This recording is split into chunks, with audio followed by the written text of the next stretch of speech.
Bismillahirrahmanirrahim. Assalamualaikum warahmatullahi wabarakatuh.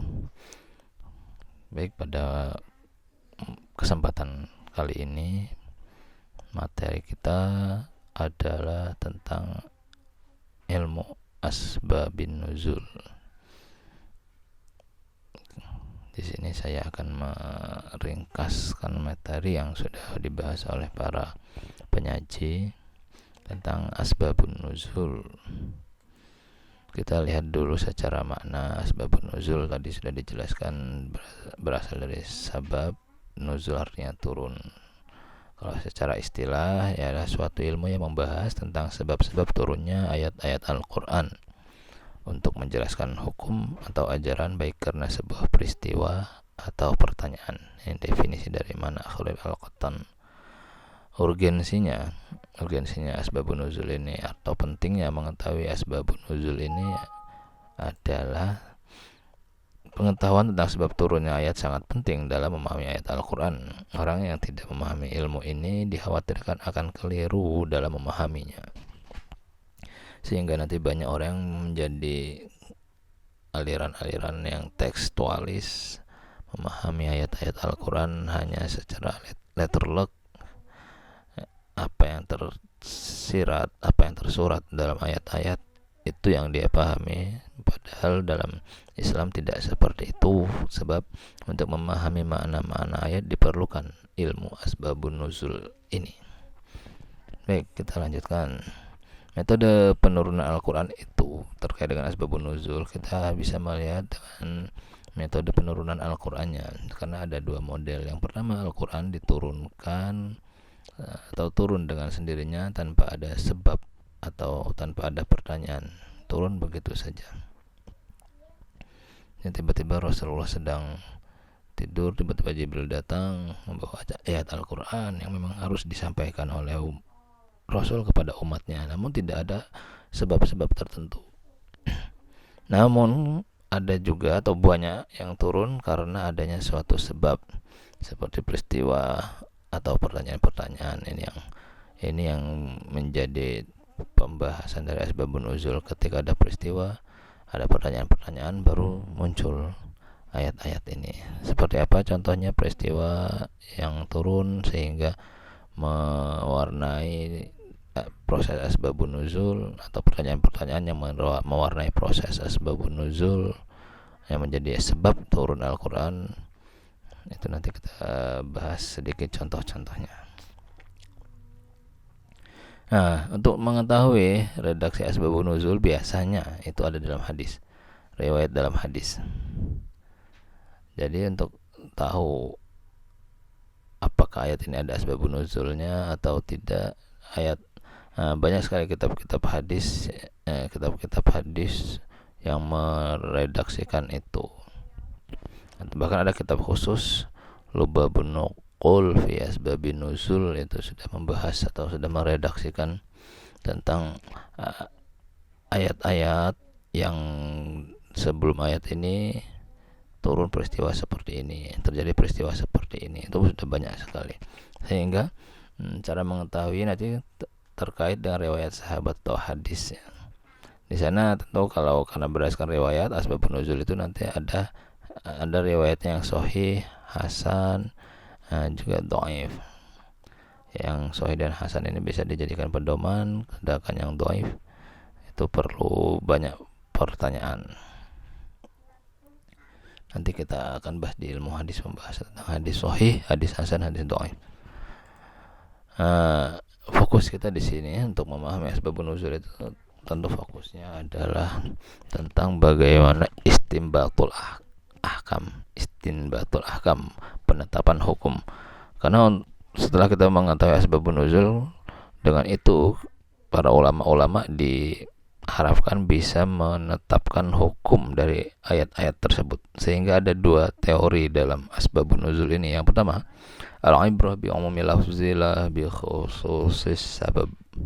Apa itu?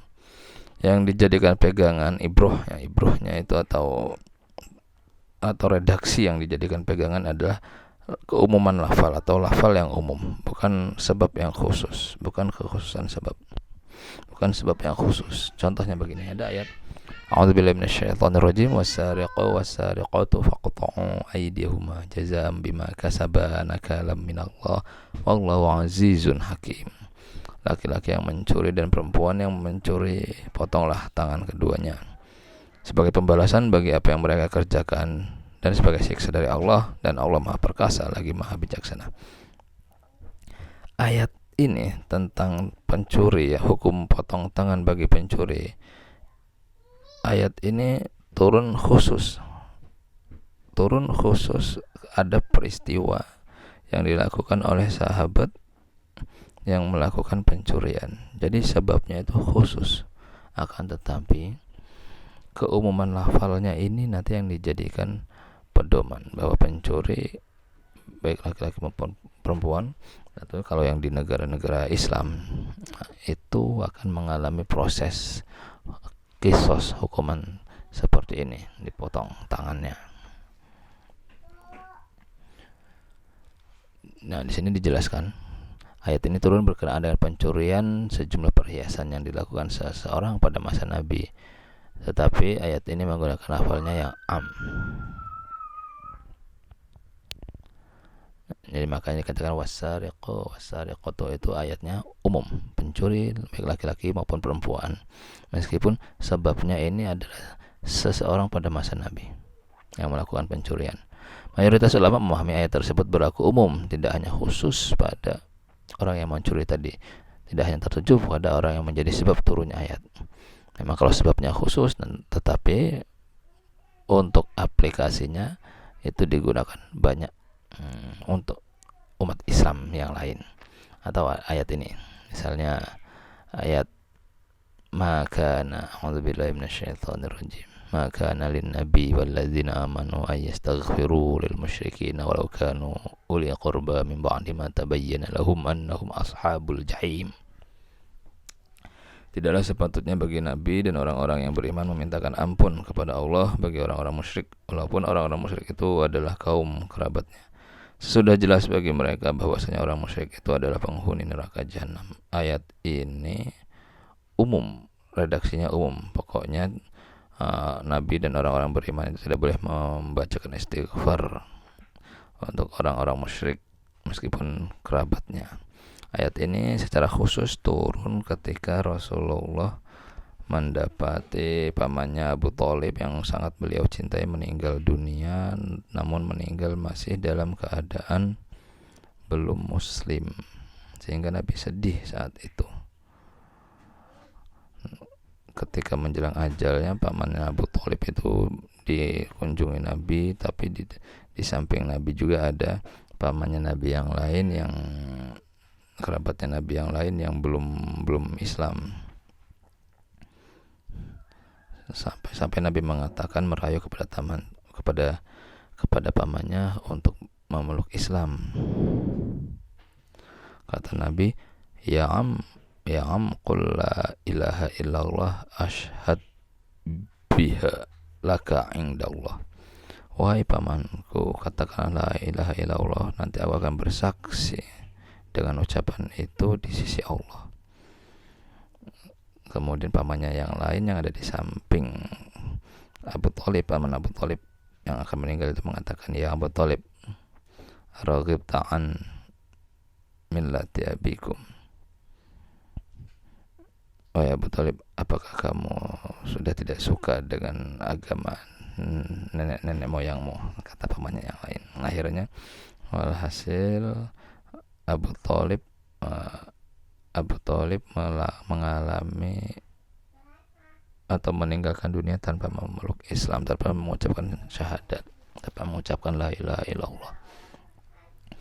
Sehingga dalam sebuah hadis dikatakan bahwa siksaan yang neraka paling ringan itu adalah siksanya paman beliau Abu Thalib yang hanya dengan memakai terompah dari neraka kemudian mendidih di kepalanya. Itu hadis sahih Bukhari. Nah, Nabi tentu sedih sekali mendengar ayat ini, mendengar peristiwa ini, sehingga turun ayat maka nalin nabi walladzina amanu yastaghfirul musyrikin. Jadi Nabi memohonkan ampun kepada pamannya, tetapi tidak boleh dilarang oleh ayat ini. Jadi ayat ini tidak khusus pada Nabi atau orang-orang beriman pada saat itu, tapi umum. Yang digunakan adalah redaksi umumnya. Bahkan terkait dengan peristiwa itu juga Rasulullah ditegur juga oleh oleh Allah dengan ayat yang lain, bahwasanya innaka lan tahdi man ahbabta walakinallaha yahdi may yasha. Ya Rasul, sesungguhnya engkau tidak akan bisa memberi petunjuk kepada orang yang kau cintai, tetapi Allah lah yang memberi petunjuk kepada orang yang Allah kehendaki. Nah, jadi banyak sekali hadis atau ayat-ayat yang menghibur Nabi ketika pamannya wafat. Namanya yang sangat mencintainya, sangat mendukung Islam, sangat membela Islam, tetapi ternyata tidak Muslim sampai akhir hayatnya. Nabi sangat sedih karena dalam hadis-hadis sahih pamannya itu ditempatkan di neraka. Ya memang banyak kontroversi tentang kondisi paman Nabi ini di akhirat. Ada yang mengatakan beliau sudah iman meskipun dalam hati, tetapi belum terucapkan di lisan, oleh karena itu tidak masuk neraka. Itu banyak sekali perdebatannya, namun semuanya wallahu a'lam. Teori kedua tentang asbabun nuzul, al-ibrah bi khususi sabab la bi umumil lafzi. Ini kebalikannya, yang jadi pedoman itu adalah kekhususan sebab, bukan keumuman lafal. Kalau yang tadi jadikan pedoman adalah keumuman lafal, bukan sebab yang khusus. Ayat tentang ini contohnya walillahil masyriq wal maghrib fa aynama tuwallu fasama wajhullah. Kepunyaan Allah lah timur dan barat, maka kemanapun kamu menghadap di situ adalah wajah Allah. Ini keterangannya tidak. Oke, keterangannya begini. Ayat ini turun ketika sahabat telah melakukan perjalanan di malam hari, melakukan perjalanan mungkin dalam keadaan mendung, gelap, tidak bisa melihat di mana arah mata angin. Karena kalau masih cerah, orang-orang dahulu kan pasti bisa melihat di mana arah mata angin. Kalau melihat bulan saja sudah kelihatan, pasti barat di sebelah sana. Kalau bulan ada di sebelah barat, berarti itulah baratnya. Atau melihat dari bintang juga bisa, ada bintang gubuk penceng dan sebagainya, itu kan penunjuk arah angin juga kalau bagi nelayan. Tapi mungkin saat ini keadaan gelap gulita, mendung, sehingga waktu datang sholat maghrib, sholat isya di jamaah atau tentunya dalam perjalanan, mereka ada yang sholat menghadap ke barat, ada yang ke timur, ada yang ke arah lain, dengan pendapat mereka masing-masing, dengan keyakinan mereka masing-masing. Karena mata angin tidak bisa, apalagi kompas, tidak ada saat itu. Mata angin tertutup, awan mendung menggelayut di langit sehingga tidak bisa melihat arah mata angin. Namun setelah terbit matahari, mereka baru sadar, oh ternyata sholat kita tadi salah, misalnya seperti itu. Sholat kita tadi salah, tapi sholat saya benar. Jadi saling eyal-eyalan.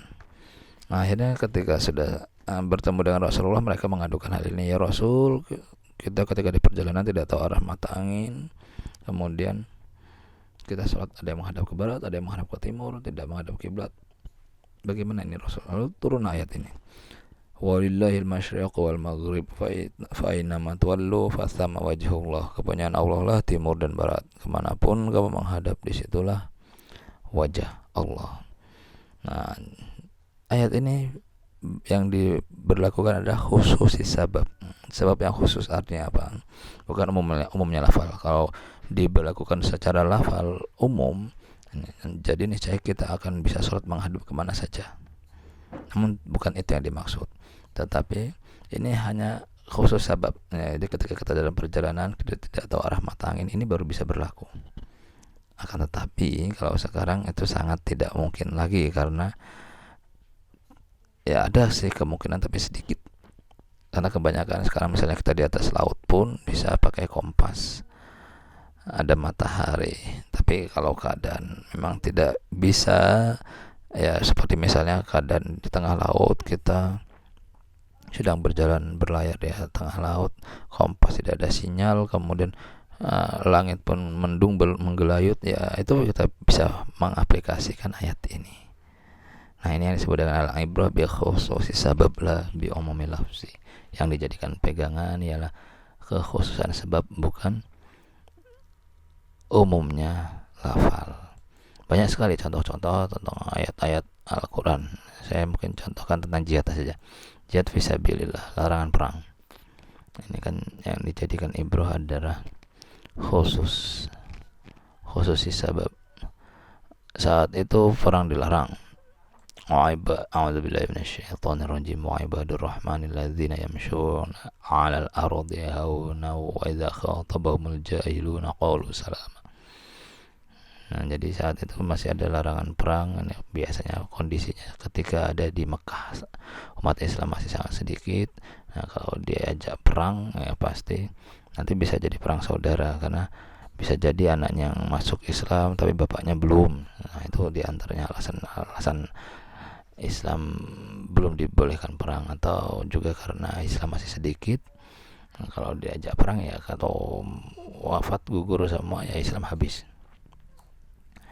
Nah, oleh karena itu turun ayat ini, dan hamba-hamba Tuhan, hamba-hamba ibadur rahman yang maha penyayang itu ialah orang yang berjalan di atas bumi dengan rendah hati, dan apabila orang-orang jahil menyapa mereka, mereka mengucapkan salam, kata-kata yang mengandung keselamatan, kata-kata yang tidak saling membalas. Ya, dia ucapkan, hai kamu, dasar orang yang tidak tahu diri, yang tidak boleh membalas dengan kata-kata yang kasar juga, tapi dengan keselamatan, dan kata-kata yang tidak mengundang amarah lah, bahasanya seperti itu, karena memang masih ada larangan perang. Idfa' billati ahsanu sayyi'ah nahnu a'lamu bima yasifun. Nah, ada ayat lain mengatakan, tolaklah perbuatan buruk mereka dengan yang lebih baik, kami lebih mengetahui yang mereka sifatkan. Nah, ini sababnya khusus, karena sababnya khusus pada saat itu belum kuat umat Islam. Nah, namun ketika sudah umat Islam sudah kuat, nah, perang Badar yang terjadi saat itu, ayat perintah perang, udzina lilladzina yuqataluna bi annahum zulimu wa innallaha 'ala nasrihim laqadir. Telah diizinkan berperang bagi orang yang diperangi, karena sesungguhnya mereka telah dizolimi atau dianiaya, dan sesungguhnya Allah benar-benar maha kuasa menolong mereka itu. Karena pada mungkin bisa dilihat lagi sejarah terjadinya perang Badar karena izin perang itu ketika dizolimi. Dan tidak hanya asal perang sama-sama kuat lalu melakukan perlawanan, tidak, namun karena dizolimi. Nah, juga turun ayat waqatilu fi sabilillahi alladzina yuqatilunakum wa la ta'tadu innallaha la yuhibbul mu'tadin. Dan perangilah jalan Allah orang-orang yang memerangi kamu, tetapi jangan kamu melampaui batasnya. Jadi ada perangnya juga ada, karena sesungguhnya Allah tidak menyukai orang-orang yang melampaui batas. Jadi ada konteksnya. Konteks perang ini sebabnya khusus. Jadi tidak sekarang kita di Indonesia, karena tidak ada konteks yang sama seperti keadaan ini, karena orang-orang muslim betul-betul diperangi secara fisik, dizolimi secara fisik, lalu kita ajak mereka perang. Pokoknya yang non muslim kita perangi semua. Tidak seperti itu. Konteksnya berbeda. Baik, itu penjelasannya tentang asbabun nuzul sebagai pengayaan saja. Terima kasih. Semoga bermanfaat. Subhanallah bil mizan wa muntal ilmi wa mablaghu ridha wa zinatul arsy wa sa'atul kursi. Assalamualaikum warahmatullahi wabarakatuh.